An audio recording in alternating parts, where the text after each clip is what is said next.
ఇక డీటెయిల్స్ చూస్తే గ్రామీణ ప్రాంతాల్లో మార్చి 31 నాటికి చెత్త సేకరించే బాధ్యత ప్రభుత్వానిదేనని ఏపీ సీఎం చంద్రబాబు స్పష్టం చేశారు. మండలానికి ఒక స్వచ్ఛరథం ఏర్పాటు చేస్తామన్నారు. వారానికి ఒకసారి గ్రామానికి స్వచ్ఛరథం వస్తుందన్నారు. స్వచ్ఛరథం వచ్చినప్పుడు పాత వస్తువులు ఇస్తే బదులుగా నిత్యావసరాలు ఇస్తారని చెప్పారు. పరిసరాల పరిశుభ్రతతో పాటు ప్రజలకు ఆదాయం వస్తుందన్నారు. పరిసరాలు పరిశుభ్రంగా ఉంటే ఆరోగ్యంగా ఉంటామన్నారు. పేరుకుపోయిన చెత్తను క్రమంగా తొలగించామని సీఎం చంద్రబాబు స్పష్టం చేశారు.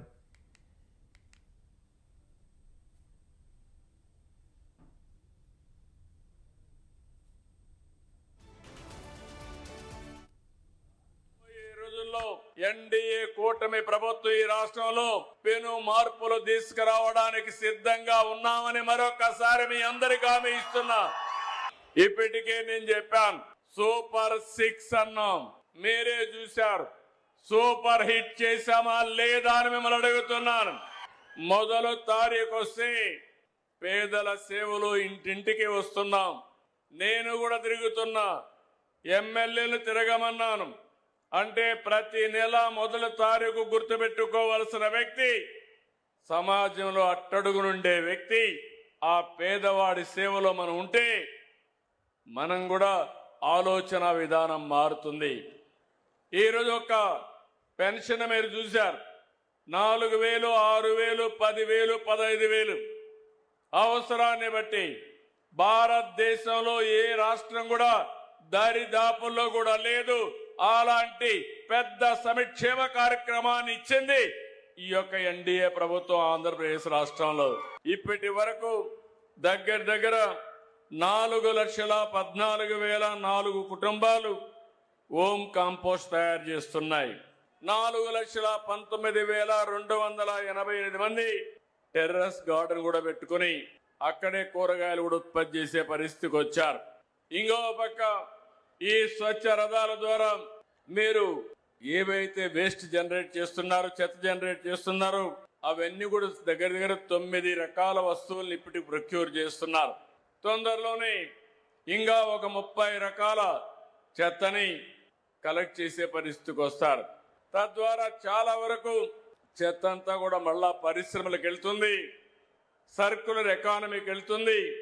తద్వారా మళ్ళీ ప్లాస్టిక్ నుంచి ప్లాస్టిక్ తయారు చేయడం, లేకపోతే అనేక రకాలైనటువంటి వస్తువులు తయారు చేసే పరిస్థితికి వస్తామని చెప్పి కూడా నేను మీకు తెలియజేస్తున్నాను.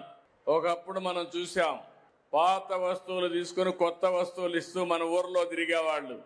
అదే కాన్సెప్ట్లో ఈరోజు ఇక్కడ చూస్తే స్వచ్ఛ రథాలు మండలానికి ఒకటి పెడుతున్నాం. వారానికి ఒకసారి అన్ని ఒక గ్రామానికి వస్తారు. మీ ఇంట్లో ఉండే పాతవన్నీ పనికిరాని వస్తువులన్నీ ఇస్తే మీకు అవసరమైన నిత్యావసర వస్తువులన్నీ కూడా మీకు అందుబాటులో పెట్టే కార్యక్రమానికి శ్రీకారం చుట్టాం. ఈరోజు రాష్ట్రంలో అన్ని మండలాలు పూర్తి చేస్తున్నాం. రేపు రాబోయే మార్చికంతా మీరంతా కూడా ఇంట్లో చెత్త బయట పారేయకుండా ఇంట్లో పక్కబెట్టి ఎప్పుడు రథం ఇస్తే దానికి ఇస్తే 2 లాభాలు. పరిసరాలు పరిశుభ్రంగా ఉంటాయి, కాస్త కోస్త మీకు ఆదాయం వస్తుంది. అలాంటి వినూత్నమైన కార్యక్రమానికి శ్రీకారం చుట్టాం. ఇప్పుడు రైతాంగం కూడా టెక్నాలజీ అందిపుచ్చుకుంటున్నారు. మైక్రో ఇరిగేషన్, బిందు సేద్యం, తుంపర్ల సేద్యం, ఇది నేనే ప్రారంభించా. దీనికోసం కేంద్రంలో కూడా రిపోర్ట్ కూడా ఇచ్చా. ఈరోజు మన రాష్ట్రం దేశంలో నెంబర్ 1 రాష్ట్రంగా ఉన్నాం. దీనికి గర్వపడుతున్నాను. మామూలుగా వారసత్వంగా వచ్చే పంటలే పండిస్తే అందులో ఆదాయం లేకుండా చాలా ఇబ్బందులు వస్తున్నాయి. అందుకే ఈరోజు మీరు చూస్తే రాయలసీమ మొత్తం ఒక హార్టికల్చర్ హబ్గా తయారు చేస్తున్నాం. దాంట్లో భాగంగా వినుకొండను కూడా అభివృద్ధి చేసే బాధ్యత తీసుకుంటాం. నేను ఎప్పుడు చూడలేదు, నేను అధిక అపోజిషన్లో ఉంటే అసెంబ్లీలో మా మిస్సెస్ను కూడా తిట్టే పరిస్థితికి వస్తే ఎంత నేను బాంబులకు కూడా భయపడలా, క్లేమోర్ మైన్స్ కూడా భయపడలేదు. 23 క్లేమోర్ మైన్స్ నా మీద ప్రయోగించినప్పుడు సాక్షాత్తు నన్ను కాపాడింది వెంకటేశ్వర స్వామి దిగొచ్చి కాపాడాడు. అలాంటి నేనెప్పుడు కూడా వెంకటేశ్వర స్వామి మా ఇంటి దైవం. నేనెప్పుడు మా ఇంటి నుంచి చూస్తే వెంకటేశ్వర స్వామి నామాలు కనపడస్తాయి మంగాపురం ఆ సైడ్ నుంచి. అలాంటి వెంకటేశ్వర స్వామికి అపచారం చేసే పరిస్థితి ఈ మధ్యలో మీరు చూస్తున్నారు. అధికారంలో ఉంటే బూతులు తిడతారు, అపోజిషన్లో ఉంటే కూడా బూతులు తిడతారు. ఇది ఎక్కడ న్యాయమో ఏమయ్యా? మీకు ఇది కరెక్టేనా? మీకైతే కోపం రాదా? మీ తల్లిని తిడితే మీకు కోపం రాదా? మీ ఇంట్లో వాళ్ళని తిడితే మీకు కోపం రాదా? మనం తిట్టించుకోవడానికి రాజకీయం చేస్తున్నావా?